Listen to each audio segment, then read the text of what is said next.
was fearless enough to follow their heart. And then there's this little map here.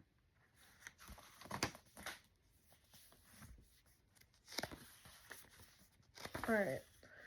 Prologue. There are very few reasons for a meeting between two cloaked figures in the dead of night. Unsurprisingly, the list is as short as it is unseemly. For some it is love, for most it is lust. Lust for money, lust for purpose, lust for revenge. But in some cases it is love that first spurs these lusts, or rather the loss of it. Though these odd contradictories are rare, they are consistently tragic. A man leans against the wall, his stoic expression swallowed beneath the gaping hood. It's been several minutes now, though the sudden wave of impatience seems to sneak up on him. Every wary glance begins to weigh heavily atop his cloaked shoulders, because buried deep beneath that hood is the mind that screams at him to go through with this, persistently drowning out a much gentler, coaxing voice that tells him to walk away, a voice that makes him ache. Still, he leans heavier against the wall, as if to anchor himself in this moment, this decision, before inevitably sinking with the consequences of it. Moonlight slips from between the slivers of crumbling stone surrounding the alleyway. It makes him uneasy for some inexplicable reason, as though the pale fingers are clawing their way towards him. Yes, he much prefers the sun to its eerie opposite. The cloaked figure straightens suddenly at the sight of a shadow slinking closer. It stops before him, morphing into something far more tangible, mortal. They stand, assumably, eye to eye, though their hoods shroud any hint of an identifying feature. Do you know what you have to do? The second shadowy figure speaks like gold rich and soft. He has practiced the ability to spin words into something far prettier than the meaning behind them. To an extent, returns the first man. His worn boots shift atop the crooked cobblestones, mind still screaming over that soft voice telling him to run away from this damning decision. Very good. The second shadow shoves a hand into his pocket. I'm trusting you won't disappoint. I can't make any promises. Pulling the hand from his cloak, the man presents a hefty coin purse to the cool air.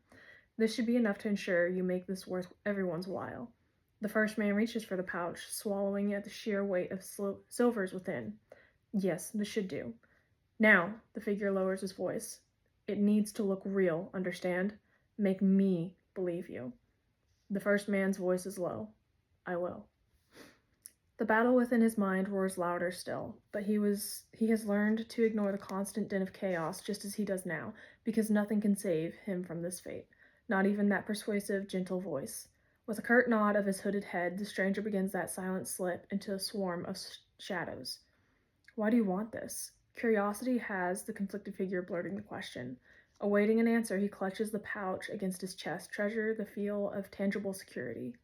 The shadows, shifty as ever, and eager to eavesdrop, seem to lean in. A soft string of words over a shoulder is all the man offers.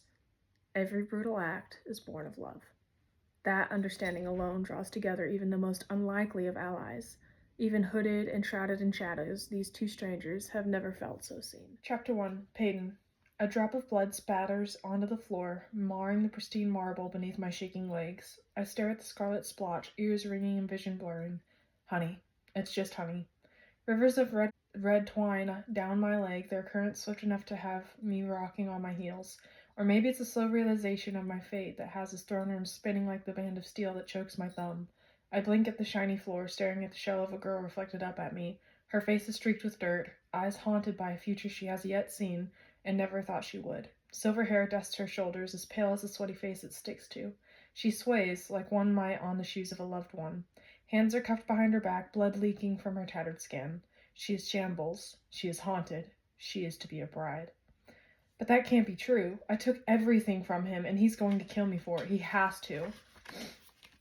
My chest is suddenly too tight, breath catching in my throat beside the flood of words I'm swallowing back, because death is the fate I've been preparing for my whole life, the destiny I deserve.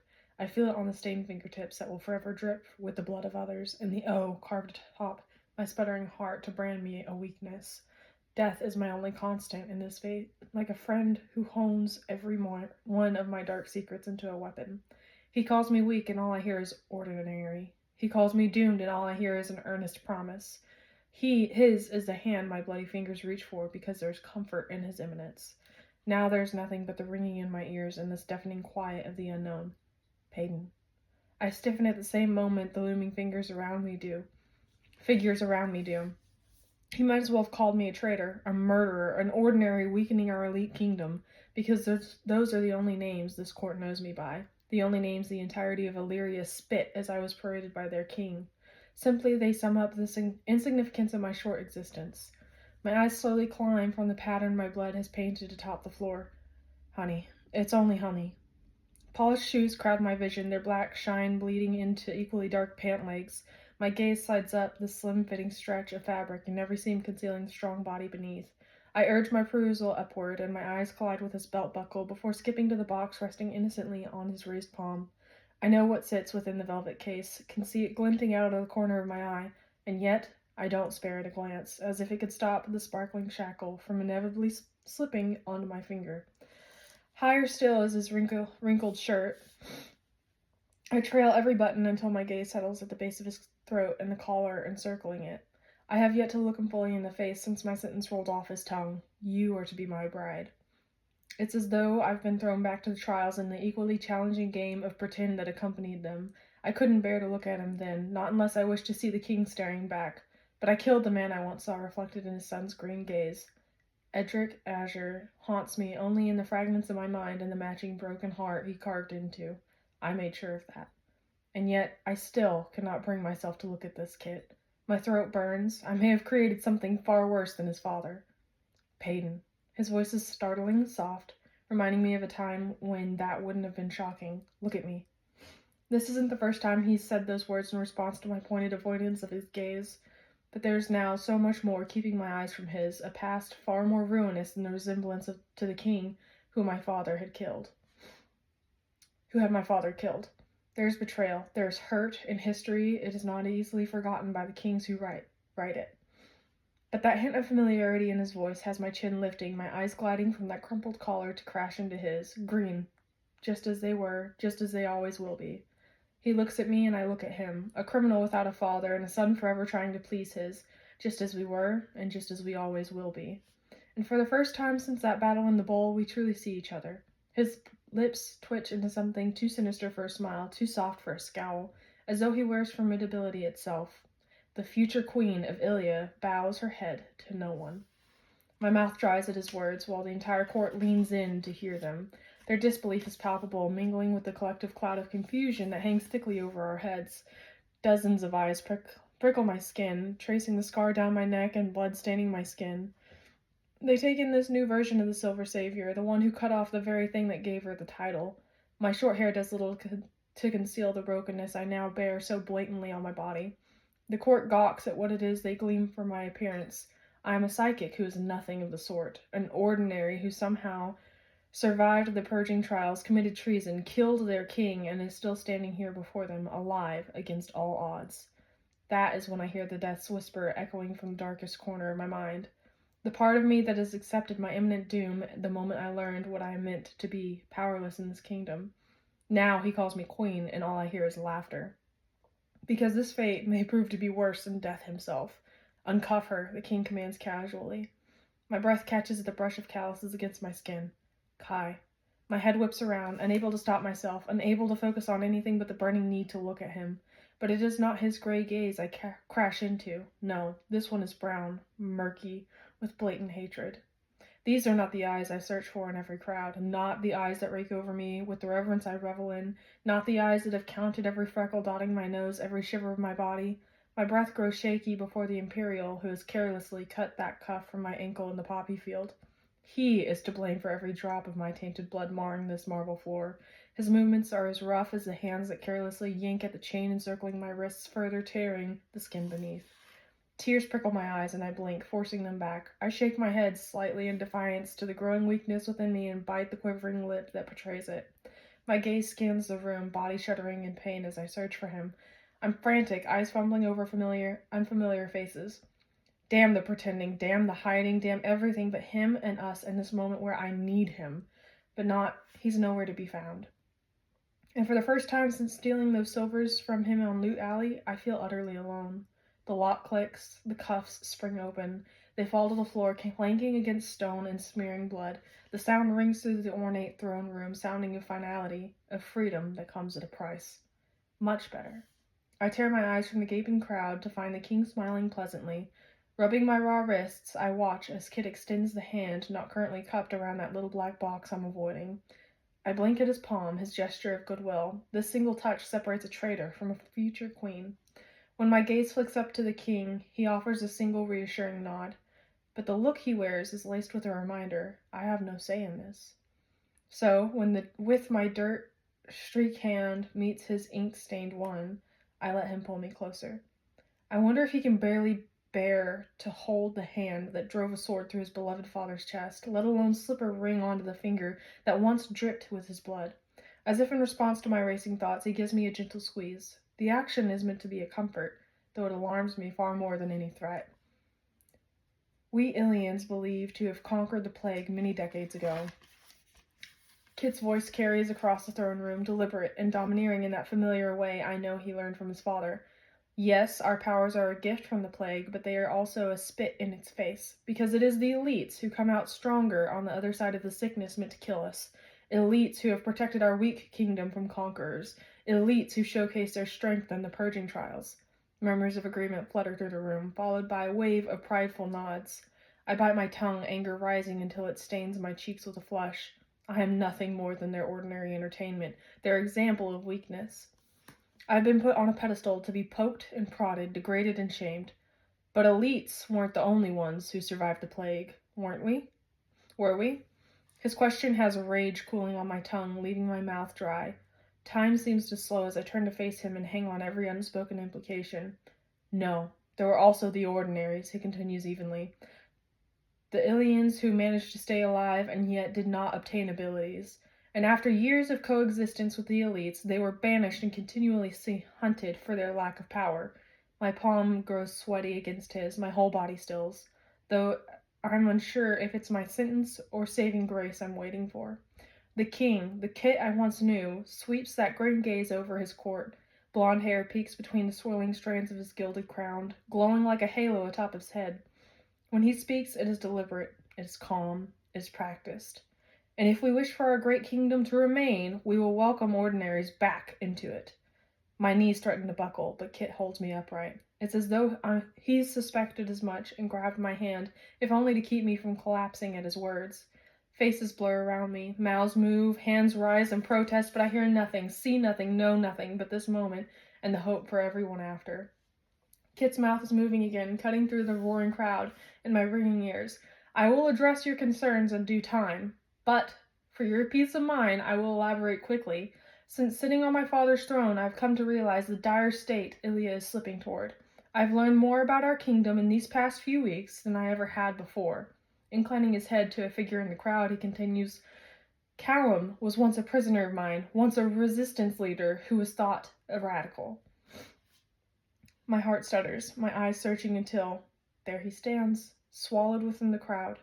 It was his pale blonde hair I found first, followed by those watchful blue eyes. Feeling my gaze, Callum offers me a slow nod. I press my lips together, fighting the radiant smile I ache to give him. Instead, I spell out the gratitude in my mind, knowing he's likely reading the whirlwind of thoughts within. Kit pushes on, smothering the murmurs rippling through the throne room. But the more I questioned him for his treasonous acts, the more he taught me about my own kingdom. Our resources run dangerously low due to several decades of isolation. There's not enough room within our borders to hold the growing numbers of those in the slums, and records show that our food supply has dwindled alarmingly over the years. Ilya's impending doom slides calmly off the king's tongue, as if he spent every second since I escaped staring at the list of failures his father left him to deal with. My mind flashes back to that moment in the scorches, when I had spat the truth of this kingdom's fragility at Kai's feet. My whole life has been spent in the slums, crowded and hungry. It's no shock that the records reflect a scarcity I know firsthand. Dor and Tondo will not trade their livestock, crops, or knowledge of adapting to the scorches. Kit flicks his gaze over the stunned crowd. We cannot expand, nor can we eat without them. Isrim's water, the shallows, has grown far more treacherous over the years. Even the fish within it shy away from our shore. His voice grows solemn while I hang on every word.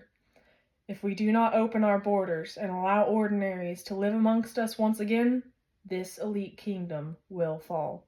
There's a swelling of shouts before the king silences them with reason alone. Even still, our surrounding cities will not trade with us if we remain an elite society. When my father began the purging 3 decades ago, Ilya cut ties with Dor, Tondo, and Isrim. They lost our resources as much as we lost theirs, and their broken relationship will not be easily healed. These kingdoms now care very little for elites. Warmth begins to pool in my chest, feeling so foreign I almost didn't recognize it to be hope. But I've witnessed the animosity of Dor alone, shared their loathing for the elites, not because they possess powers, but because of how they treat those without. And after decades of self-righteous shunning, it'll take the quiet gesture of goodwill from Ilya to prompt peace. I'm swaying on my feet again. That gesture of goodwill is me. I feel hazy, numb to the fate set before me. As an ordinary, a united Ilya was all I ever hoped for. My home, a place where I no longer needed to pretend to be something I wasn't in order to stay alive. But that skeptical, scrappy side of me says that Kit couldn't possibly want this, not when his father did everything in his power to eradicate the ordinaries. As for Peyton Gray, the sound of my name startles me back to an unsettling reality. Her treason is not all that it seems. Our union will serve as a peace offering to the surrounding kingdoms. This show of faith will welcome ordinaries back into Ilya and therefore entice our neighbors to reopen trade with welcoming elites. Kit smiles tightly. Our marriage will mark the beginning of my reign and the strongest Ilya has ever been. I'm picking apart every word, pulling at the syllables to make sense of them all. Then he turns to me, every thought vanishing when he plucks that ring from its velvet box. There's a dizzying moment in which I think he might hear me swallow, might see the panic swelling in my eyes. This is when his gaze softens, and I see myself reflected in it. Every fear, every bit of unease, he wears all of it and more, because that ring in his shaking hand represents everything he's taught to hate. And yet here he stands, going against all the wishes of his beloved father in order to save his kingdom. So I let him raise my left hand between us, let him see the willingness that smothers every worry. It is my turn to become the difference I always dreamed of being, even if the king's reasonings do not resemble my own. He wishes only to salvage this kingdom by whatever means possible, while I offer my hand for a united Ilya alone. I am the sacrifice that ordinaries have bled and died for. I am the power that they lack. The ring trembles around my broken nail. His eyes flick to mine in quiet permission.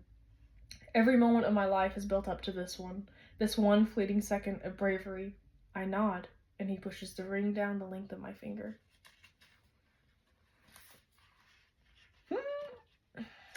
Sorry, gotta turn page. Chapter 2. Kai. I thought I had known torment until it wrapped around her finger. No, torment is tangible, and it gleams atop her tan skin. I stare unblinking at the symbol my brother slid onto her finger. It is binding. It is infinite. It is my undoing. A laugh threatens to slip past my numb lips. It's not as though she hasn't promised to be my ruin, hadn't already become my demise. She is the single most destructive thing I have ever desired, and yet it is the diamond on her finger that will destroy me. I watch Peyton through the gaps of a gawking crowd, just as I will for the rest of my life. I will be forced to spend my days at her service, never at her side. In her shadow, but never truly seen. In love with a girl I'd have bowed to long before she became my queen. Kit steps aside, allowing the court full view of his betrothed. Short hair whispers atop her shoulders with each slow turn of her head. Silver meets tan skin, gliding across the scar trailing her neck until the torn skin gleams like the sharp end of a blade. Her blue eyes cut through the crowd, searching and swift and so unsure.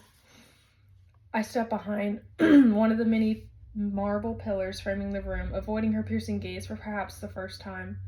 I've been nothing but willing when it comes to drowning in those ocean eyes. But now, I can't fathom drowning if she is not the anchor I'm sinking with. Questions fly across the room, each one teetering on an accusation. I blend into the chaos, listening as the court voices my very own confusion, because this was the last decree I ever thought would form on Kit's lips, and he hadn't even bothered to inform me of it. I roll my neck, practically feeling that indifferent mask of the enforcer melting away from the rage simmering beneath. The abilities of every person in this room begin to press down on me, begging to be unleashed. Anger's too dangerous an emotion to let myself feel. It dulls my senses and heightens my will durability until all I know is the power pulsing beneath my skin. But I have no one to blame but myself. I did this to her, to us, to each moment I spent hoping she would be the center of everyone to follow. I am the monster who hunted her down. I am the beast who delivered her to this doom, and I'm afraid I'll become so much worse than when I'm no longer striving to deserve her. A man shouts beside my ear, waving a hand so obnoxiously that I contemplate breaking it. Better yet, maybe I'll borrow his blazer ability and singe that wagging tongue from his mouth. Fortunately for the man, Kit's voice swells over the echoing shouts before I get the chance to do anything rash. I will answer all your questions to a formal meeting to come. Following that, we will announce our engagement to the surrounding kingdoms. Engagement. It feels as though the ground is caving beneath me. Why couldn't we have just stayed in that field of poppies? I would spend the rest of my days making her flower crowns if she wanted to be queen. My queen. Not Kit's, not Ilya's. Mine. My eyes trace over her, tracking every movement. Kit dismisses the court, quieting every conversation with a wave of his hand. In that moment, that single movement, I see our father. It's as though he is the one standing before this court and Kit is nothing more than his shadow. This king is not the same one I left a fortnight ago.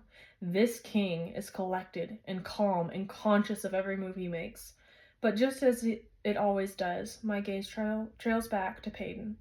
She's making her way across the room now, spine stiff and eyes straight ahead, fixed on the maid awaiting her beside the towering doors still several yards away.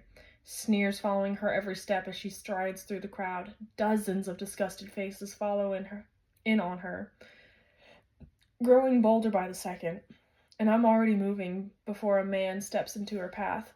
He leans close enough to subtly mutter his vile comment, but the spittle flying from his mouth to splatter her freckles doesn't go unnoticed. I shove the man away from her so forcefully that I vaguely wonder whether I let a brawny ability slip to the surface.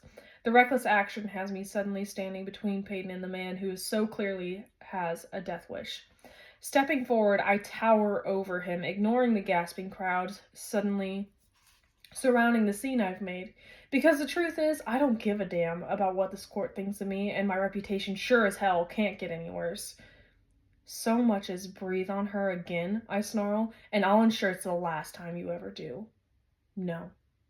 Her voice cuts through every crazed thought, washing over me, as though relief itself is nothing more than the mere presence of her. Peyton steps beside me, her gaze unwaveringly set now on the now ghostly pale man. No, she repeats, voice lethal. I will be the one to ensure that the next breath you take to insult me or my people will be the very last one you ever taste. And it will be me, an ordinary, that ends your elite life. She stares at him, looking as though formidability is woven into the very fiber of her being. My ears ring in sudden silence, smothering the throne room. Every eye is pinned on her, every jaw slackened by her words. My future queen has just made her first decree. That damn ring is going to slip off her finger with how terribly her hands are shaking. I follow her out the double doors, fleeing the stifling throne room and gossiping court within. She quickens her pace down the plush halls, and I can only think about how out of place we look among the emerald embellishments. The enforcer, half naked and wrapped in bandages, and the king's betrothed, bloody and dipped in a layer of grime. Peyton, I call, lengthening my strides. That only has her skittering around another corner. I sigh, trying again. Wait! She stops suddenly, shakily. Even at my distance, I can see her shoulders tremble, hear the shuddering of her breath. She braces a steadying hand against the wall, and I'm about to call out again when a swarm of people spill into the hallway behind. Shit. I need to think fast. Need to get Peyton out of here before the entire court finds the future queen gasping for air in the hallway. Plague knows they would credit her panic to her weakened ordinary blood. My eyes land on a door occupying the same wall Peyton is currently slumped against before doing the only thing I could think of. All right, up you go, I mutter before scooping her legs into my arms and slinging the rest of her over my shoulder. This manages to get her attention. It's as though I've wakened a slumbering beast. What the hell? She wriggles in my hold, nails biting into the bare skin of my back. Put me down. I head for the door, a flood of voices following. Tempting, but I'm a bit busy saving your ass at the moment. She can't see with the smirk that twitches my lips, but I'm sure she hears it in my voice when I add, "Speaking of ass, how's the view back there, Gray?" Nauseating, she bites out. I whip open the door and step inside. You know I can see your left foot twitch, yes? She grumbles incoherently in response to her betraying limb before nearly smacking her lolling head against the door I close. Darkness swallows every inch of the small space. I set her gently on the floor before me, feeling the breath tickle my heated skin. My fingers linger over the shape of her. Calluses catch on the thin fabric of her shirt, dragging it up as my palm slides over her hips. I can't see the shape of her in this pressing darkness, so I'll simply have to settle with feeling every inch of it. Her voice is breathy in a way that has me gripping her tighter. Where are we? Likely a forgotten broom closet, I mutter. Couldn't have the entire court seeing their future queen in shambles now, could we? The words were intended to tease, but they tear through my teeth, biting and bitter, and I regret them the moment I feel her body tremble beneath my hands. Hey, I amend gently, pulling at the hem of her shirt until she stumbles against me. Talk to me. I can feel each thundering beat of her heart against my chest, and just like that, the distraction I'd created for her dissolves. She's crumbling again, her voice cracking as her composed facade does the same. I can't do this. I don't want to do this. I feel each vague shake of her head. I was ready to die. I was ready for you to be the last thing I saw, and now? Don't say that, I choke out, cutting her off before any more of my fears can escape her mouth. I would never let that happen. I promise to fix this, and I will. Fix this? Her laugh is a little more than a rasp. Kai, this is no longer a matter of life or death. This is... When her breath catches, I know it's the ring she runs trembling fingers over. This is death, do us part. There's that anger again, washing over me in waves, because she was meant to be the death of me, not the life of another.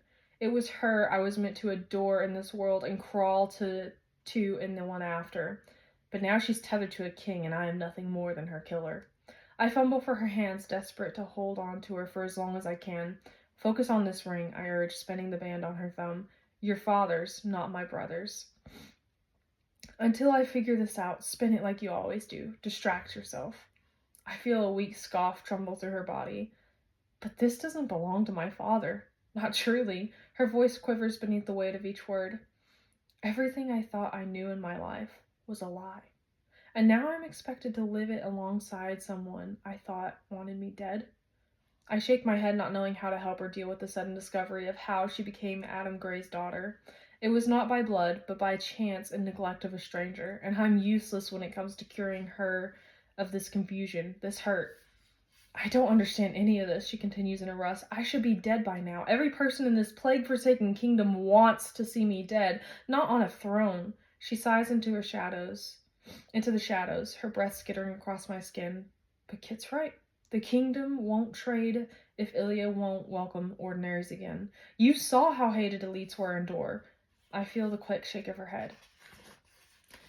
I've wanted to unite Ilya more than anyone, even if the king does so begrudgingly, but the elites will not accept an ordinary queen so easily. I finish for her. Hell, even the idea of ordinaries freely living in Ilya. There's a beat of silence before words are spilling from her mouth, the one I can't see, but know the shape of by heart. I thought Kit was spiraling. I thought he was grieving and angry. A shaking breath. I thought he'd ordered you to drive a sword through my chest the moment I set foot into the throne room. I thought he would too, I murmur, and I was prepared to severely disappoint him. The ache in her voice makes me wince. Kai. Pei. I had no idea that this is what he had planned. Dirty fingers comb through the messy strands of my hair. I've known little of Ilya's disarray over the years, and that is simply because I was spending more time in the slums than anyone else in this castle. You confirmed my suspicions in the scorches, but the lack of food and land, but I hadn't realized the situation was so dire. I can feel her spinning that ring on her thumb. You said he wasn't himself when you left. Peyton ventured softly. He was grieving. The people whispered about his madness. The next words are a distant thought plucked from her head. So what changed? I don't know. My mind wanders back to the plethora of paper that scattered his desk and the stained hands rummaging through them. I don't know. The darkness speaks on our behalf for a long moment, swelling around us and filling our ears with a dull drone before I'm once again tugging at the fraying hem of her shirt. She melts against my body and it feels like relief. That is, until she admits quietly, I don't know if I'll survive this. You've already survived worse, I remind her sternly. Besides, you seem to have no problem handling that man in the throne room. As did you, she countered, and I can perfectly picture the steely look accompanying those words. I don't need you to fight my battles. Oh, darling, I murmur. I know you don't. But if I'm to be your enforcer, then you better get used to it. The shake of her head is imploring. I'm no one's queen. Is that so? My fingers find her cheek before trailing down the smooth slope of her nose. Then you have no idea how much power you hold over me. You seem to forget that I'm completely powerless, Prince. Her words hold an edge, as though her breath has become a blade she drags along my neck. So be my weakness, then. You know I'm betrothed to your brother, she whispers, lips dangerously close to mine. I swallow, voice stern. For now. For forever, she breathes harshly. I don't think there's a way out of this, and if what Kit said in the throne room is real, then the future of Ilya and the ordinaries within it rides in this. I tip my face until her forehead meets mine. I'm too selfish to let you go so easily. Then pretend. My thumb drags lazily over her bottom lip. Does that mean I have to drag you into a closet every time I want to touch you? I'm toying with her, trying to ignore the bitter taste of each word that leaves my mouth. I refuse to let this be her fate, and yet fear twines around me, tightening my chest even as I tease her. Because if she truly becomes Kit's, I will spend the rest of my life mourning her. So I distract, deflect, desire her more than ever in case this is the last time I get to. I can hear the weak smile beginning to creep into her voice. You're not supposed to touch me at all. But you could command me to. I drawl. Then I'd simply be following an order. Her laugh is breathy and I memorize the sound. Her arms twine around my neck and I wonder if she'll hold him like this. Her nose nudges mine and I silently beg that she will never flick another's. Her lips have only just brushed mine when the door flies open. Chapter 3, Payton. That was not what it looked like. A soft sigh, a nod that bobs the messy bun atop her head. Like I said, I don't know what it looked like because I didn't see a thing. Ellie, I blurt exasperated, you know damn well what you saw. She tucks a strand of loose hair behind her ear as if that could distract from the smile lifting her lips. I was just there to grab a broom and that was exactly what I did. As if to emphasize her innocence, she lifts said broom and continues down the hall while I trudge behind. I'm thankful for the brisk pace she sets that blurs the face we pass and cools the flush painting my cheeks.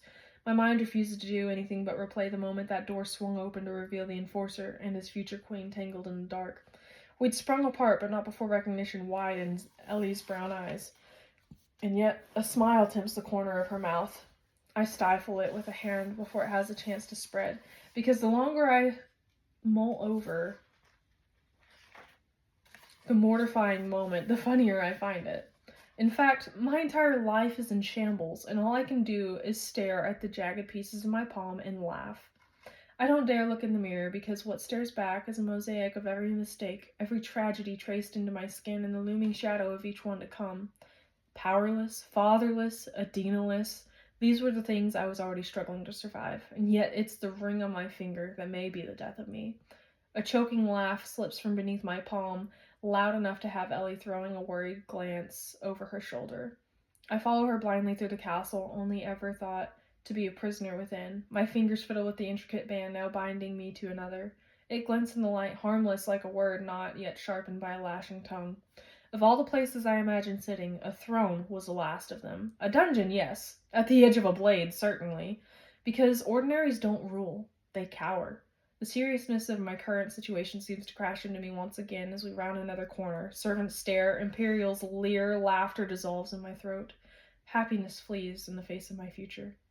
Because I'm the very object of weakness. I'm loathed by all of Ilya, and I'm to be If I'm to be put on a pedestal, even to save their kingdom, they will gladly push me off. Ellie stops suddenly before a door, and I nearly skewer myself on a broom handle she holds. Forcing my mind to wander back to the present, I follow her into the pristine room. It takes all of 2 steps to realize that this is most definitely not the chamber I stayed in during the trials. No, sprawled before me is the sort of decadence I've only dreamed of. My feet fumble atop plush floors, eyes wide as they skim over the largest bedroom I've ever seen. Intricate molding climbs up the far wall to surround each arched window lining it. Warm light pours in as the sun stretches across the green carpet as though reaching for me. The bed itself takes up most of the wall to my right, its floral quilt shadowed by the sheer canopy hanging above it. A desk, vanity, wardrobe, and rug all decorate the space, each one a soft white and far larger than I imagined they would be. My eyes slowly slide back to Ellie. What room is this, and why am I dirtying it? She presses her lips into a thin smile. It's the Queen's quarters, of course. Well, the new ones. The memory of her late Majesty, Queen Iris, still lives in the previous rooms. Her words have my stomach dropping, skin paling. This is where you'll be living. I hope everything is satisfactory? I take a deep breath before I even finish echoing her word in confusion. Ellie, this has not been long enough for you to forget that I find everything about this castle to be far above my regular standards. The smile she gives me is far slyer than I ever thought her capable. Yes, I do recall you informing me how you crawled out of garbage the day we first met. Swallowing my sudden sadness at her words, I manage a small smile. My heart aches at the thought of our fort, of the sanctuary Adina had scavenged for ourselves in the slums. To think I'd likened it to garbage makes me sick to my stomach. Though to the naked eye, I'm sure that's precisely what it looked like and why it managed to stay untouched for so many years. Now it likely lies empty, cold without her warmth and dull without her brightness. Sun and sand and her bloody, broken body in my lap suddenly flash before my eyes. I blink back the memory, forcing myself to forget the sound of her final rattling breath on the thundering feet of bloodthirsty Illyrians surrounding us in the bowl. Peyton? My head snaps up to find a worried expression smothering Ellie's soft features. I hadn't even realized I'd been staring at the floor. Sorry. Yes, everything is more than satisfactory. Clearing my throat, I step further into the room. After ignoring what I'm sure is an equally exquisite washroom to my left, I find something far more enticing to stride towards. I'm standing before the balcony within a matter of seconds. It's only after throwing Ellie a giddy smile over my shoulder that I push open the glass pane doors and step out into the large stretch of stone. The crisp air combs its fingers through my hair as I take in the beauty spread beneath me. It's breathtaking. The gardens from this height, rows of flowers weave around the circular cobblestone paths, colors colliding at every turn. The fountain where I'd thoroughly splashed Kit lies at the center of it all. Kit. That was all he was to me during the trials. A prince, yes, and a replica of his father in face alone, but also my friend, a friend I betrayed, and one I thought would surely kill me for that, and so much more. But now he is so much more.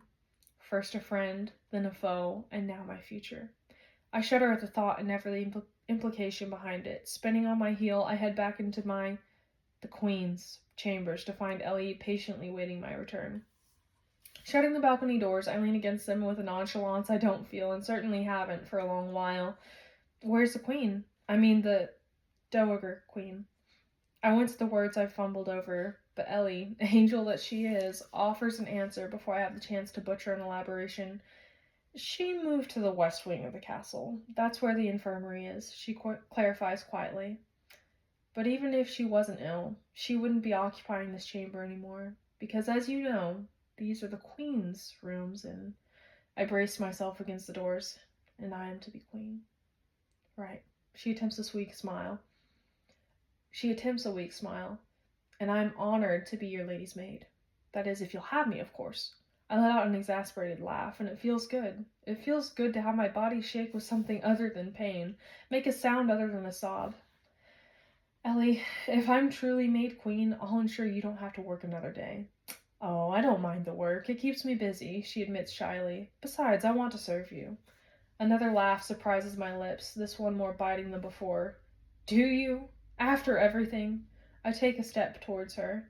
You've heard the rumors, probably even the truth. I'm sure you had your reasons, she says softly, avoiding my gaze. Her answer is jarring, like a sudden wave of relief. I swallow, scared of my own question. But why is it you don't hate me, like the rest of Ilya? She studies me then, letting a long, silent moment stretch between us. The rest of Ilya doesn't know you. And you do? I ask a little too quickly. Better than most. You learn a lot about someone when you're their maid. Then she's walking over to the vanity, pulling out its matching stool and beckoning me with a pat atop the plushy fabric. Now come on over and let me get you cleaned up. I obey, stiff and unsure. Sinking into that cushioned seat feels like slipping into the past. A past where my only concerns were surviving trials ahead and the ordinary blood in my veins. A simpler time, before I joined the resistance and drove a sword through the corrupt king's chest. And this is how I'm rewarded for it, with a crown on my head and a kingdom at my throat. You cut your hair, Ellie says softly, her tone inquiry. Wetting a cloth with warm water, she begins dabbing at the hardened blood speckling my skin. She's working on a particularly stubborn spot above my jaw as I murmur, it was getting difficult to run for my life with it so long. I say this instead of the pathetic truth of it all, because I'd rather not reminisce on the feel of blood clinging to my hair so terribly that I begged Kai to cut it off, because I was still pale at the sight of it, feel it drenching my murderous palms, fear when I see it gushing from the next person I love. Though there are very few left to choose from, and the thought is woefully relieving. I watch her reach for a pair of thin clippers. Would you like me to even it at the ends? It's a bit choppy. No, I blurt. Then I'm softly adding, thank you. I'd like to leave it. Ellie nods, though I'm sure she aches to ask for my reasonings. And if she had, I would have told her. I would have admitted why I cling to the crooked ends of my hair. The bangs I continuously cut for Adina looked the same. Those jagged silver strands tether me to long nights in the fort, snipping Adina's curly bangs with nothing but the stars to see by. She would giggle at the tickling sensation while I chopped a crooked line through her hair, and then we would laugh, both blaming each other for our unfortunate outcome. Now I'll never get that privilege, so I hold on to her at the ends of my own hair. What was it like? Ellie finally asks, eyes wide, fleeing across the scorches like that. Lonely, I mutter. Terrifying?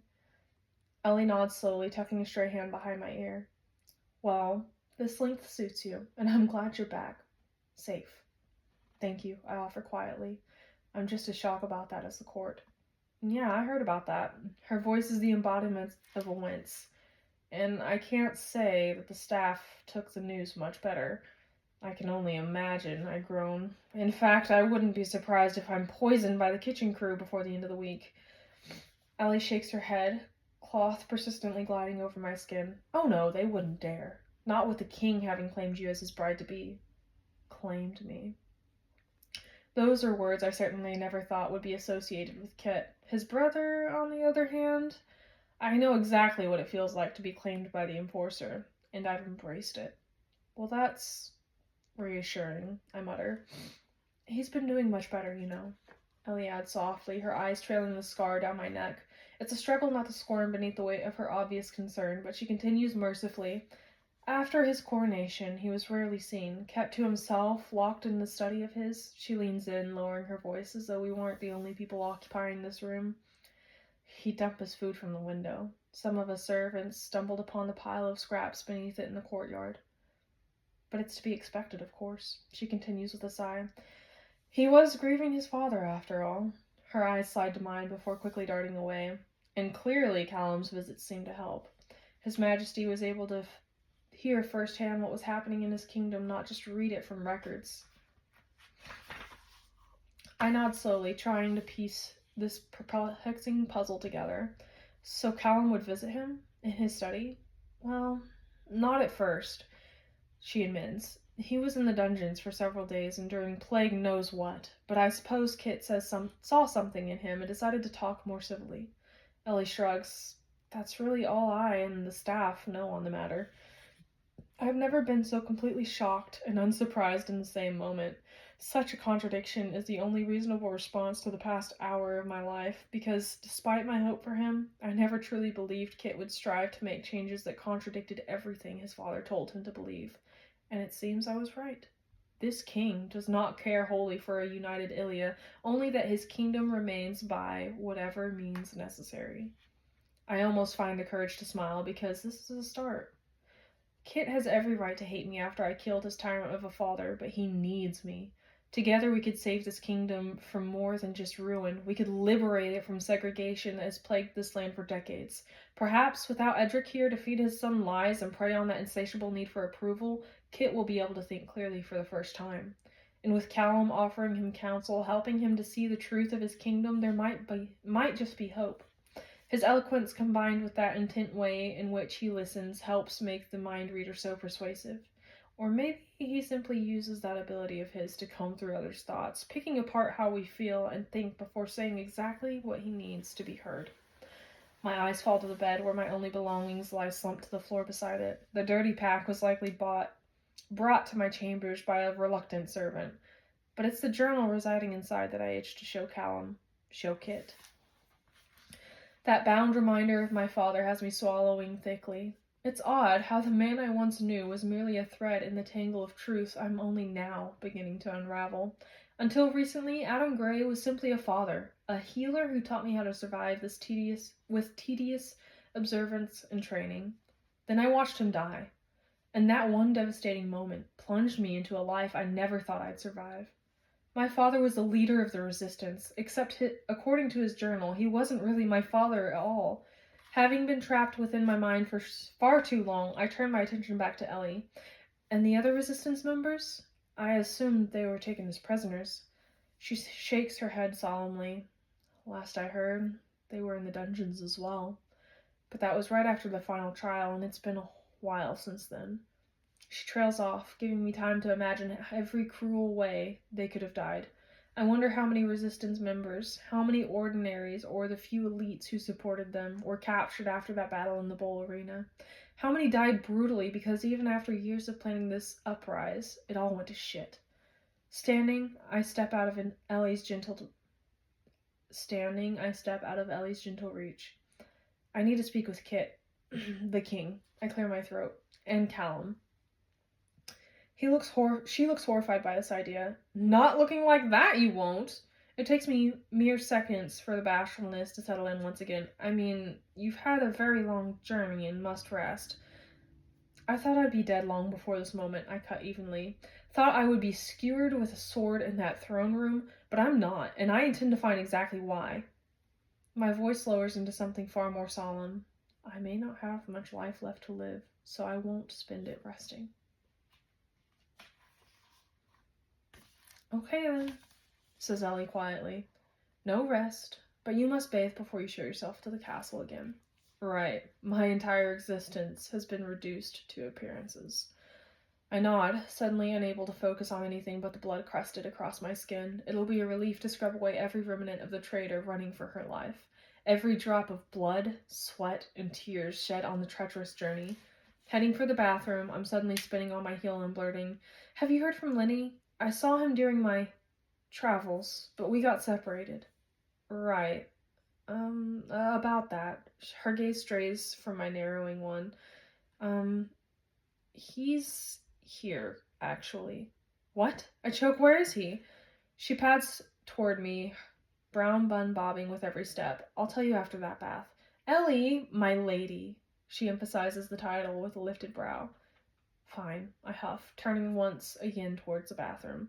Then I'm calling over my shoulder, falsely cheery and absurdly genuinely, but only because the blood beneath my nails may drive me to insanity.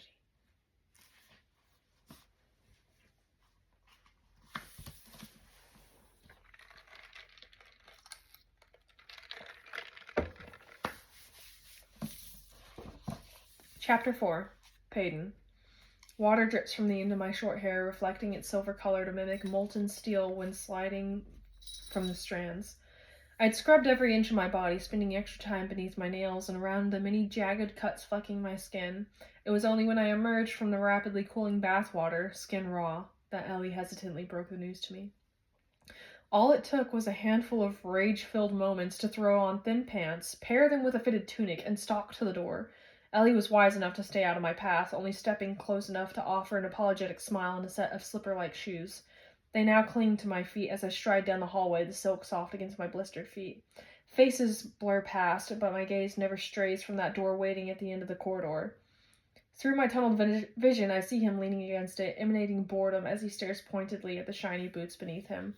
Several seconds pass before his head jerks up suddenly, having heard my thundering footsteps with that hyper ability. His red hair stands out starkly against a crisp Imperial uniform fitted to his body. Even with half his face partially concealed by the white mask, I can still see those brown eyes widen when they land on me. That is when his gaze crinkles with a mingling of joy and relief. He straightens, spreading his arms. "Princess, glad to see you somehow made it back in one." My forearm meets the padded chest of his uniform, pushing it hard against the wall. My voice is a low growl that even I didn't know I was capable of until this very moment. "What the hell, Lenny?" "Whoa," he coos softly, hands raised in innocence. "Look, if this is about losing you and Dora, I swear I was ready to turn the city inside out to find you, but you know damn well that's not what I'm talking about," I seethe. This is most definitely not the manner in which a future queen would conduct herself, but fortunately for me, I doubt my reputation could get any worse. I push away from him so to turn towards the door, and Lenny blocks my path. "Move," I bite out. "Well, someone's are growing accustomed to giving orders," he mutters, but not budging an inch. I blow out a breath. "Get out of my way, Lenny." "Sorry, Princess." He gives me a sympathetic shake of his head. "You know I can't do that." I shove him again. "Let me inside." "Peyton, please, just take a breath." "I promised," I choked out, vision suddenly blurry with unshed tears. "I promised to avenge Adina." Another shove, this one weaker. "So let me inside this damn room, Lenny." Sympathy smothers his face, crowding around his features like the freckles splattering his skin. "I have strict orders from the king not to let you see her," he whispers. "I'm sorry. I am so, so sorry." I grow suddenly numb, every thought muffled and feeling detached. My fingers uncurl from his uniform, slide from his chest. Blair tore a branch through Adina's chest during that final trial. My voice is distant, as though the words are falling from someone else's lips, and I'm going to kill her for it. Lenny reaches for me, hesitant. His hands cup my shoulders, steadying. "I get it. Trust me, I do." He sighs through his nose. "But you can't kill her on my watch, and Kit knows you won't kill me to get her. At least," he adds skeptically, "I would hope not." A sound slips past my lips, something like a scoff. Of course Kit knew I would come after Blair for what she did to Adina. What she did to me. It's genius, really, stationing Lenny as her guard. He knows how much I care for him, and he's used that against me. "You can't be her shield forever. And when I'm not," he said slowly, "you can do with her as you please. Though I don't recommend you doing anything rash." "Rash?" I scoff, eyes ablaze. "You thought of killing her. The thought of killing her is all that's kept me going. I've given my decision plenty of thought, I assure you." "Peyton," he shakes his head, red hair rippling with the movement. "That was all before this, before you were betrothed to the king." I wince at his words, feeling the sudden weight of that ring on my finger. He runs a hand down his face before leaning in to murmur, "You can't just go around killing people anymore." "Anymore?" This time, he's the one wincing at the quiet hurt in my voice. "I never wanted to kill anyone. I only ever defended myself, but her," I jab a finger towards the door beside us, "she is to blame for what I've become." "I know," he says softly, wrapping an arm around me. "I know, Princess. I'm sorry." I step into his embrace, clutching him tightly. My face is buried against his uniform, nose stinging from the starchy scent. "I'm scared, Lenny," I admit, my voice muffled. "You're allowed to be. You know that, right?" He ducks his head, resting his chin atop my hair. "No one was expecting this, but I'm here to help you in any way I can." I lift my face, suddenly concerned. "Why are you back? What about your mother, the Mixes, Finn and Lena?" "They're all fine," Lenny reassures me. "Ma needed some help anyway, so Finn and Lena are staying with her. Besides, it's safer there for them." Unraveling His long arms from our embrace, he gives me that sly look of his.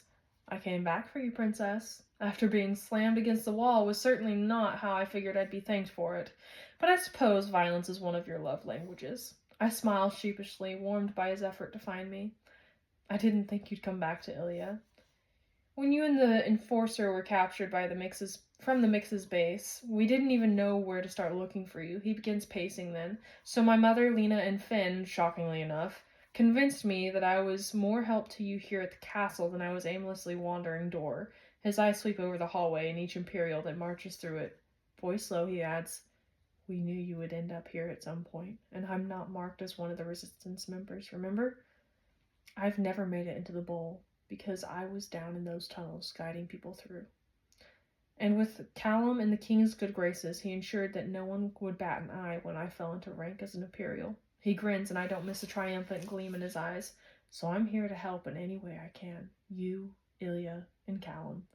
I nod, smile, trying to grip those shambles in my life tight enough to sound okay. I'm glad you're here. I may need you to force me down the aisle. His grin fades. I know this is hard, but we are so close, P. So close to finally getting the freedom that the Resistance has fought so fiercely for, even if it's in a roundabout way. And I know that marriage is not what you wanted. Hell, even becoming a queen, but... He swallows. You're alive, Peyton, and I didn't know if I'd make it back in time to see you ever see you again. I smile, sad and full of understanding. I thought I'd never get to see you again either. I'm just as surprised as he is when a laugh manages to escape me. His growing look of concern only spurs on the sound as I struggle to spit out, "I can't seem to die, can I?" I wipe a loose tear on my eye. "What was it you called me?" I can see the exact moment of recognition lights in his face. "A cockroach," he chuckles, head shaking. "You're a damn cockroach, princess." Chapter 5. Kai. I've rehearsed this reunion, repeated practice words over and over in my mind. It's this conversation that has occupied my racing thoughts, forced my feet to tread the familiar path to his study. The one that was our father's before it belonged to my brother, now resembling him. Or maybe he doesn't. Maybe he is nothing like the man I loathed.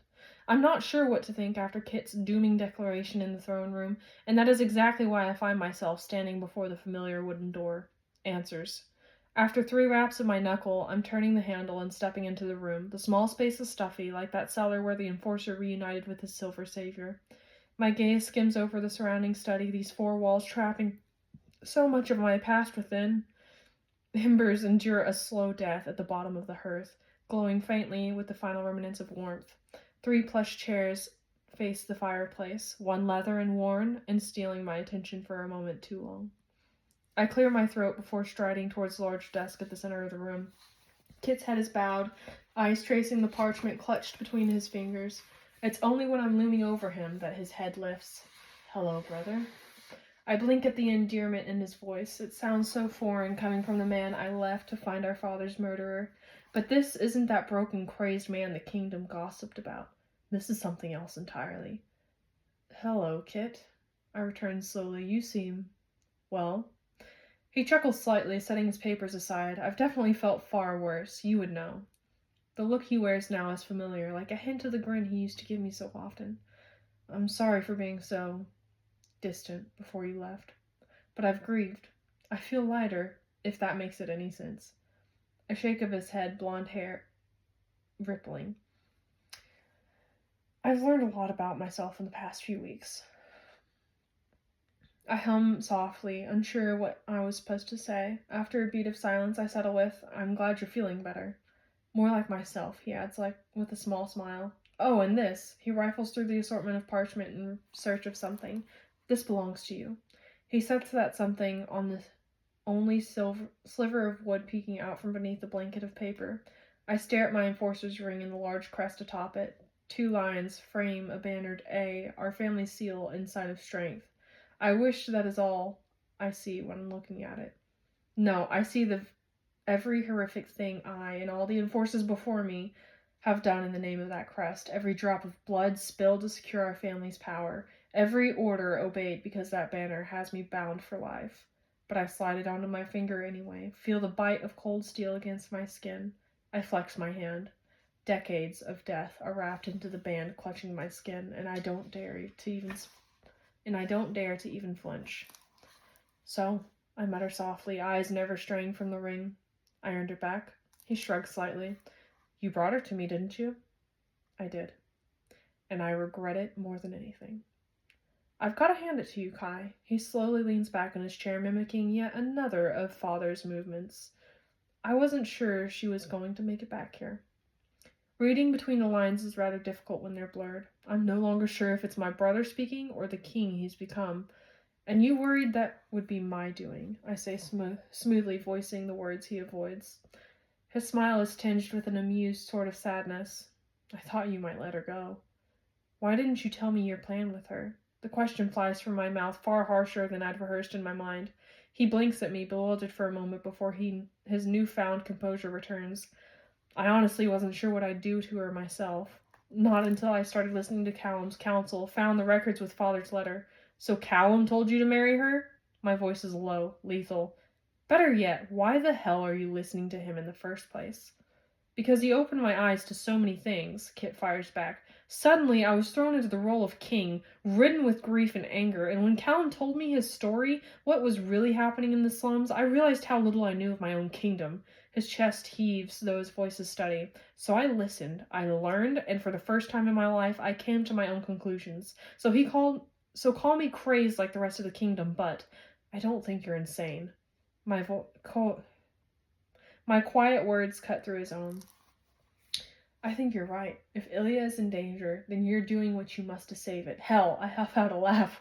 The ordinary should be welcomed back into this kingdom, even if it wasn't needed to survive. Because I also learned quite a few things on my journey, like the lies we were told and who it was that spread them. Kit opens his mouth, but I push on. I'm not here to discuss politics or the elite kingdom Father built upon decades of deception. I brace my hands on the desk, leaning over the worn wood. I'm here to talk about her. He stands slowly to his feet, nearly leveling our gazes. Easy, brother. Marriage, Kit? I almost shout, shaking my head. What the hell are you thinking? I'm thinking, he says stiffly, that I don't have another option. You're the king! This time I do yell. You will always have another option, always have a way out, unlike the rest of us.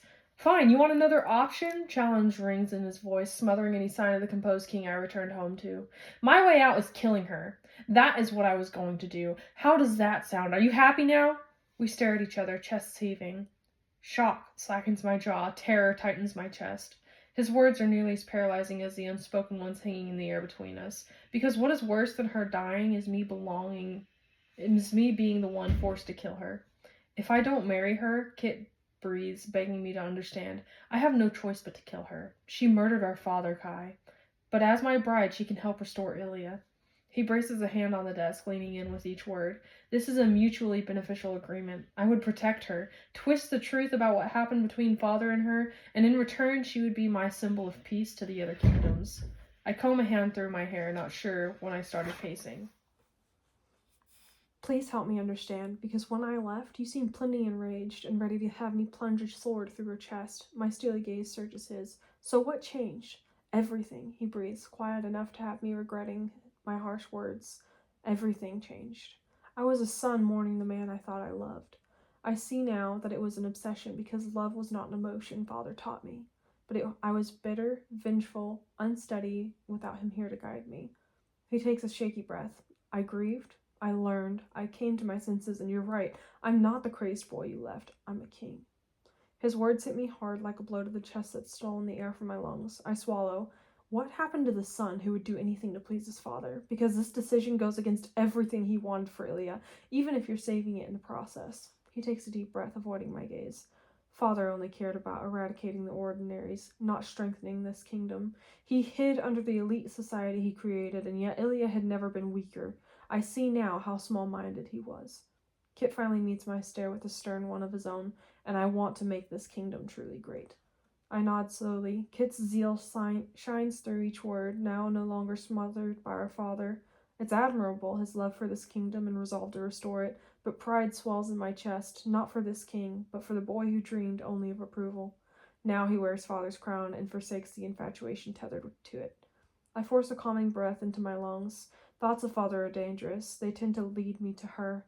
Escaping from the darkest corner of my mind, broken words slide off my tongue, barely more than a whisper. Don't you hate her? To my surprise, he forces a smile. It's a sharp, small gesture he's willing to share with me. Do you? We eye each other, and for the first time since setting that crown atop his head, I think we might just understand each other, because suddenly I see myself in him again. Peyton is not a right or a wrong, not something as simple as a yes or a no. She's confusion itself, a feeling unplaced, a color between black and white. Hell, she is my silver savior. And hating her is not as simple as it may seem. But for me, it's not loving her that has proven to be difficult. I don't want this to come between us, Kit says cautiously. I want things to be as they once were, us against every opposition, brothers again. I open my mouth to tell him. The door swings open. I don't even need to turn around. The mere presence of her is familiar, branded into the hollow of my neck where her head rests, tethered to my ankle and forever tugging me toward her. Kit's gaze climbs over my shoulder before widening slightly in shock. I turn then, unable to keep my eyes from her any longer. And there she is. Her stance is somehow stern, expression unsurprisingly the same. Cropped hair dusts her jaw, tousled and wavy. Her father's leather journal is tucked beneath an arm, flush against the blouse clinging to her figure. Those blue eyes crash into mine like a wave, along with the sudden realization that I've been nearly deprived of drowning in them since our arrival to the castle. Only now do I have the privilege to drink her in. I watch her do the same, though the stoic expression she wears never slips. Pretend. She's far better at it than I am, though I would expect nothing less from the psychic before me. She's spent the entirety of her life practicing the art of pretending. Her eyes tear from mine and land on Kit. No need to catch me up to speed. I happen to hear it all. My brows rise with a skeptical sort of amusement. So it's safe to assume that your ear was pressed to the door? Her eyes flick to mine before offering me a deceptively pleasant smile. Only until the two of you started shouting, then the entirety of the hall was eavesdropping as well. With a heavy sigh, Kit lowers himself back into the seat beneath him. Peyton, I have every intention of speaking with you about all of this. Really? Her voice is sharp, cutting through his words like a blade. Before or after we're married? I stiffen, eyes sliding down her arm to the shimmering ring choking her finger. It's so casually been carried into this room, this conversation. The sight of the symbol there, now possibly forever, has my chest aching. Maybe I'm even jealous of the ring, jealous of the way it clings to her skin, feels every shiver of her body, because that should be me. Before, of course. Kit's talking again, voice even. He avoids her gaze. I'm sure you have a lot of questions. Oh, I sure do. The words are a little more than a laugh. Starting with the task you've assigned Lenny to. I lean against the desk, legs stretched atop the carpet and ankles crossed. My gaze finds Kit over her shoulder. And what task might this be? Kit opens his mouth, but it's Pay's voice I hear. He's been ordered to guard, a bob of her throat, Blair's door, and likely every move she makes beyond it. Rage simmers in her eyes, and just like that, I understand what it is that fuels the fire burning within them. Adina. I'd watched that branch tear through every muscle and tendon in her chest, watched Peyton crumble into the sandy pit, cry over the bloody body, and scream when it shuddered its last breath. But behind that tragic scene stood the winner of the final trial. Blair guided that branch through Adina's chest with her mind and a smile. When my eyes slowly climb back to Peyton's, it's revenge that reflects in them, and I have a feeling that Blair's blood will be the only she enjoys on her hands. I have to keep the peace, Kit says slowly. Her father is a trusted general, and I can't have my future queen picking fights within the castle. I knew you'd go after her, and I figured that placing Lenny between you two is the safest option. He runs a hand through his hair, tussling the blonde strands. I need you on your best behavior if this arrangement is going to work. And you want this to work? Peyton asks with a sudden calmness that's begun to creep over her. Our arrangement, the uniting of the ordinaries and elites, in order to save Ilya? Yes, Kit clarifies. We must open trade again, and that is only possible if the surrounding kingdoms no longer despise us. I would elaborate further about our marriage, but it seems you've already heard of my reasonings through the other side of the door. Her silver hair swishes with a nod. I did. Gather most of the information I was looking for, except for the question you avoided. She steps forward, tossing the journal between us. Her fingers curl around the edge of the desk, nearly brushing mine. Do you not hate me? After everything I've done? Kit takes a long, trembling breath. His eyes flick between the two of them. Nothing more than a witness of this civil standoff. It's not about hating or loving you. It's about what is best, and I cannot rule a kingdom that has fallen. I killed your father, she replies bluntly, and you forgive me for that? You have yet to apologize. I was protecting myself from him, she whispers. I need you to know that. He came at me, and I barely made it out of that fight alive. Her voice trembles, but she pushes on, head high. I'm sorry I killed your father, but I will never apologize for killing a tyrant. Silence smothers the room, so loud it's nearly deafening. I watch Kit's face for any sort of shift and know that Pei is doing the same with that psychic-like observance of hers, but he doesn't so much as blink, perhaps even breathe. When he does speak, his words sound slightly choked. You don't need my forgiveness. You only need my protection. And now? Kit's voice grows callous, so opposite his tone toward me. I've given you purpose.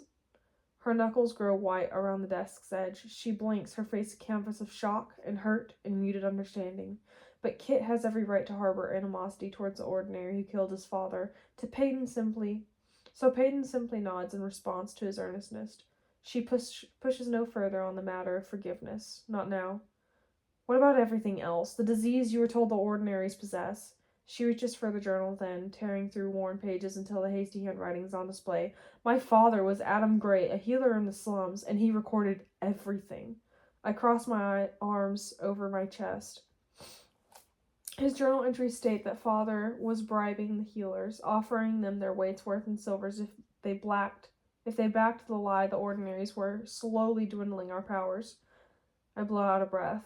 And as much as it pains me to admit it, everything written in that journal adds up. It's no wonder every healer lives lavishly in the higher kingdom. They all have all the means and no desire to help those in the slums. When my gaze lands on Pei, she nods in silent gratitude before continuing. Every elite in this kingdom despises the ordinaries. Getting paid to spread lies about them was only a bonus for the healers and the king. She adds almost awkwardly. Took advantage of that hatred. He tried to buy my father's silence more than once, but he was one of the only healers who stayed in the slums, aware of the lies but unable to do anything about them. So he started a resistance. Kit sighs out, still avoiding Peyton's wide gaze. Callum has filled me in on all the details, as did the letter father left me. He looks as tired as he sounds, with his fingers begin massaging the crease between his brows. I know of the lies healers have spread for decades. Peyton swallows. And are you going to tell the kingdom this? Kit waves a dismissive hand. Yes, though I'll spin the truth into something more appealing. I may have grown to despise my father in recent weeks, but that does not mean I wish to tarnish our family's name. He leans forward then, eyeing the ring on her hand that I can't bring myself to look at. I will protect the Azure legacy, but... His next words are reluctant. I will also protect you, Peyton. The kingdom will be told a variation of what really happened outside that arena between you and the king. There's an edge in his voice, bitterness I don't recognize from him, and it doesn't seem to be directed at me. Shoving the thought aside, I nod down toward the desk drenched in parchment. What of the records in Callum? They convince you to change Ilya? Turning to me, Kit's expression softens. It wasn't immediate. I had spoken to Callum several times, trying to glean information about the attack, only he spoke mostly of why there was a resistance in the first place. I learned more about the slums and deprivation the kingdom, my kingdom, was heading toward. His gaze drifts to Peyton. Everything he said paired perfectly with what I had seen the day you snuck me from the castle. I now know that it was little more than a betrayal for the resistance. He nearly laughs out. But nevertheless, it helped open my eyes. Callum, mind reader that he is, knew I was beginning to see the truth. He counseled me, suggested I marry Peyton in order to save Ilya. I wasn't going to. Not at first. The king looks up at me. But I visited the queen, your mother, and she told me of the letter father had left for me. It was a plan, she said, for the future Edric wished Ilya to have. Something each king passes down to the next. He pauses to clear his throat. It was only after reading it that I realized what needed to be done. Father didn't care about Ilya. He hated ordinaries, and the damning records of our dwindling food supply and overpopulation was proof of that. He failed to create an elite society, and now we must face the consequences. Each word rings with disgust and betrayal, and I'm glad of it. Finally, after all these years of trying to please him, Kit sees our father for what he was. Peyton's expression reflects the king's, as though he spat every bit of revulsion onto her face. His hopes for Ilya were crippling, simple-minded, and he wanted me to continue them for him. Kit shakes his head in reminiscence of a time when he would have done anything for our father. He was destroying this kingdom for a feudal cause. It was greatness he craved, but instead he accomplished mediocrity. My brows lift, as if floated up by the wave of shock flooding through me. This certainly is not the brother I left mere weeks prior. Something has changed, stemming from something else as seemingly insignificant as a disappointment. So, Peyton ventures skeptically, you no longer want to obey your father's wishes? She asks this knowing full well Kit's reputation. His whole life has been spent aiming to please a single man who has now been defied with a single decree. My gaze flicks to the king seated before us, watching words fall from lips tinged with a smile. Why obey a man when I can be a far greater one? I once thought father's plans for this kingdom were worth my unflinching loyalty, but now I see that they are not. It's difficult trying to fight my smile. Kit has finally broken free from father's choking grip. You're doing this solely to save Ilya. It's not a question from the silver savior, but rather a disappointed declaration. Kit's fingers lace across the desk. I do this to make us great. You don't care for a unified kingdom? Peyton counters. That is not why I'm doing this. The king's voice remains steady in the face of Pei's scrutiny. It is, for some, a positive outcome, though I don't much care for elite's powers dwindling due to repopulation with ordinaries. Mundanes already make up half of our numbers, but we will deal with that at a later time. I hold my breath as Peyton considers this for a moment, and when she leans in over the desk, so do I. I have dreamt of a free, united Ilya all my life, and if this is the only way to achieve that, then so be it. Her voice grows hesitant. But it seems I have the rest of my life to change your perspective on ordinaries. Kit dips his head. Everything has changed, and now I wish for all of us to be united. My heart bangs against my chest, beating for her, beating for every moment we may never get to spend together. And when words finally spill from her lips, she might as well have plunged a dagger into my back like she promised so long to. Then I will marry you, Kit, to save this kingdom from itself. Chapter 6. Peyton. Remember to keep your back straight. Oh, and do try to look pleasant. I make a face behind the dressing curtain, fully aware that Ellie can't see it from where she stands on the other side. Pleasant? I can hear the hesitant smile in her voice. You know, maybe a smile a bit. No scowling at court members. But this is so much more pleasant for me, I say wistfully, because that is the truth, in more ways than one. It hurts less to scowl. There's no sharp, searing sensation that accompanies the downward turn of my lips, but a smile has quickly been associated with pain, leaving little joy to remain in the action. My fingers deftly trail the jagged scar running down the side of my neck, stopping only when it reaches my collarbone and the carving beneath it. Like Braille, the severed flesh tells a story. Each drag of the king's sword is traced along my skin, embedded into my very being. Are you all right back there? Ellie's voice grows closer. Here, let me help you. No, I order, with harsh enough shock to shock even me. The command is met with a long, unbearable silence from the other side of the screen, until finally a soft, oh, okay, shyly meets my ears. I take a deep breath, already regretting the clipped command, but I won't let her see my marred skin, the O branded above my heart. That piece of myself has only ever been shared with Kai, and I intend to keep it that way. My fingers fiddle with the line of little buttons cascading down the dress's center. Mumbling under my breath, I finally manage to secure the last one. Only then, after ensuring that the square neckline thoroughly covers the branding of my weakness, I reveal myself to a fidgeting Ellie. Oh, it's lovely. She moves to step behind me, hesitating slightly. May I tighten this for you? I swallow, once again ashamed that I'd snapped at her. My apology takes the form of a slightly pained smile. Yes, of course. She makes quick work of the tie, stealing my breath with each tug. Do you think Adina would like this dress? Ellie's question makes me pause, and her sudden stillness tells me that she hadn't intended on asking it. But for the first time since her death, the sound of Adina's name doesn't feel like a twisted knife to the gut. No, I want to remember her like this. See her in the stitch of a dress or the rays of the sun. Watch her shine through every second for as long as I remain breathing the air she no longer can. I glance at the mirror beside me, studying the planes of the dress. She'd like the color, I say softly. Ellie's relieved breath tickles the back of my neck. She would say that the deep blue brings out my eyes, but plague knows she'd ensure the skirt was. Ugh, what would she say? I stare at the draping fabric until my eyes are crinkling with sudden recollection. Voluptuous, that's the word. Ellie giggles softly, stepping beside me to examine the dress fully. Yes, that does sound like her.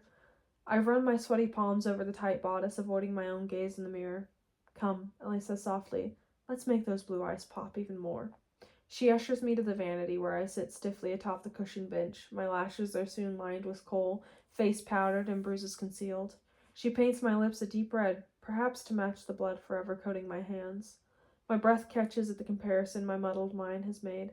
I keep my gaze lowered after the jarring thought, hiding from my own reflection in the mirror, because I'm scared of what I'll see there. Will it be the broken girl staring back, or the traitor queen I'll soon become? Peyton? My gaze lifts to Ellie, finding her staring at me in question. Sorry, did you say something? She smiles comfortingly. Yes, I asked you what you want me to do with your hair. Just leave it. I nod distractedly. It'll help cover my scar. Another sad smile. It's not the first she's given me. Right. Stepping away, she scans my face. You look. Ellie trails off, and that worries me greatly. What?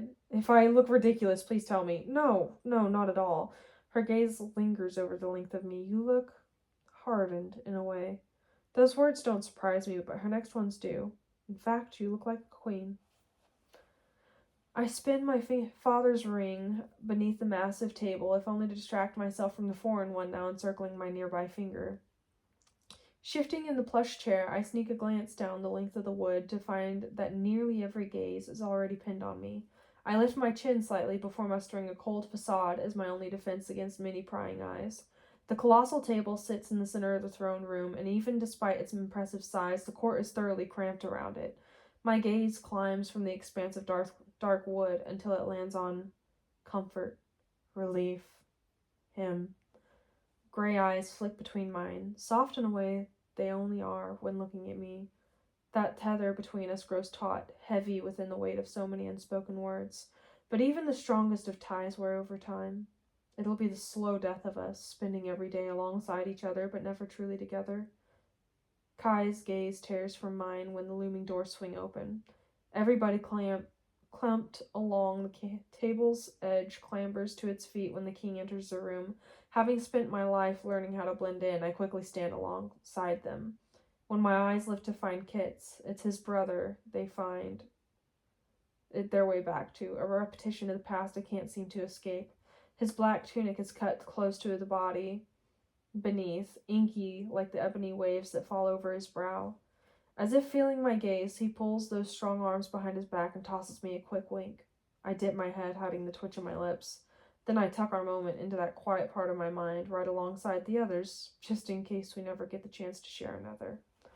Kit strides to the head of the long table where Kai flanks his right and I his left. It's only after the king lowers himself into his extravagant seat that the court follows, numbly sitting back into their own. Good afternoon, Kit greets warmly. I'd like to first thank you all for joining me in this meeting. I know there's so much to discuss and even more to answer. The sheer kingliness he exudes is still jarring in a mournful sort of way. I miss the carefree boy he was before a crown was pushed onto his head, before I pushed him into being like this. But his very life has led up to this moment, this ruling of a kingdom, and it suits him more than I could have imagined.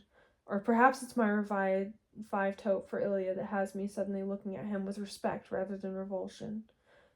Everything changed in that study. History unwritten and loyalties reformed. Kit seems equally as unenthusiastic about our engagement, and I warily wonder about his feelings for me. How does the king despise me? How much does the king despise me for killing the father he once cared so dearly for? Our marriage will be nothing more than a political union, but if we are meant to spend the rest of our lives together, I hope to restore some semblance of the friendship we once had. That is, if he even wants it. To begin, I will first address the terrible misunderstandings we all believe to be true. Kit's gaze travels around the table. I hope, then, that the reasoning behind my decision will become clear. I take a deep breath, straightening my spine like Ellie suggested, but I don't, however, arrange my features into something that resembles pleasantry. Instead, I remain stern, feigning strength in the face of a kingdom so eager to cut me down. Decades ago, healers claimed to have found an undetectable disease hidden within the blood of ordinaries. Kit's voice carries, sounding so much like a king before him that I nearly flinch. With prolonged exposure, that disease was said to weaken the powers of elites, and since becoming your king, I have discovered the story to be a lie. Chaos erupts around the table. I sit silently within it, my heart pounding as Kit's liberating words hang in the air. I never thought I'd hear the truth from a king's lips. I lean in slightly, searching his face, but he doesn't meet my gaze, doesn't glance in my direction at all as he states, "Seeing that Ilia has such a weak kingdom before the plague, King Edric did all he believed was best, banished the ordinaries.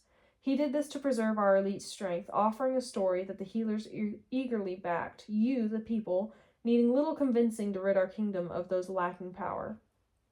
Confused glances are thrown around the table, followed by hushed accusations. The king's voice cuts through them all. "My father strengthened our kingdom greatly in the past, and for that we should all be thankful.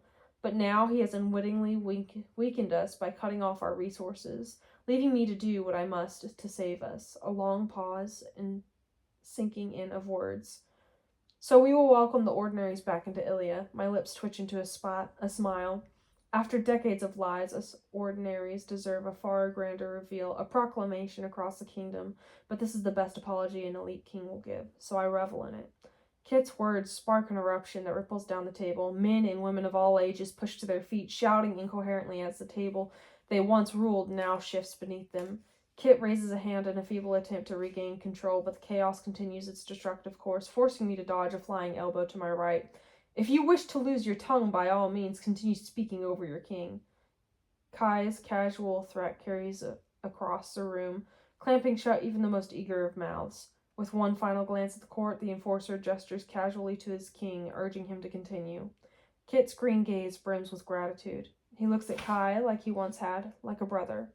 But the moment passes too quickly. Without warning, he suddenly morphed back into the king, addressing his court. "I know this is an adjustment. I was shocked to learn of my father's deceit, though it benefited us all. He was a harsh man who would happily kill for power, as do most kings. And after speaking with Callum, I realized that the resistance was simply a voice of those harmless ordinaries. For those harmless ordinaries. He lets the words sink in before uttering more. "Banishing them, as my father once had, strengthened our city once. Allowing them back in now will do the same." My ears ring slightly as I release a shaky breath. I never thought this day would come. Never imagined living in a world where I no longer had to hide what I wasn't. Kit may only be allowing ordinaries back into Ilia to appease the surrounding kingdoms, but it is a start. A man shoves to his feet across the table, and my eyes fall to the pin of Ilia's crest that names him the court's spokesperson. His head of mint hair is next to draw my attention, followed by the words he utters evenly. "Even without disease, they'll dwindle our power if we reproduce with them." Them. I hadn't realized my hands were curled into fists beneath the table until my nails threatened to draw blood. "Over time, maybe," Kit was saying. "For all we know, there may be benefits to mixing the blood of elites with ordinaries.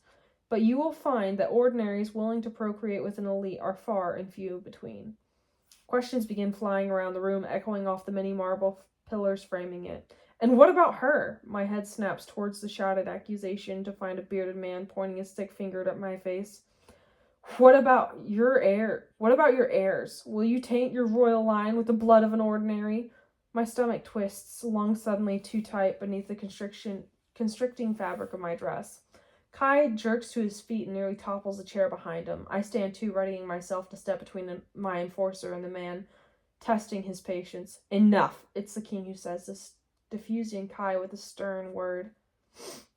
I will not have my judgment questioned, nor my future lineage. If the heir to my throne possesses less power, then so be it. That is a small price to pay for a thriving kingdom.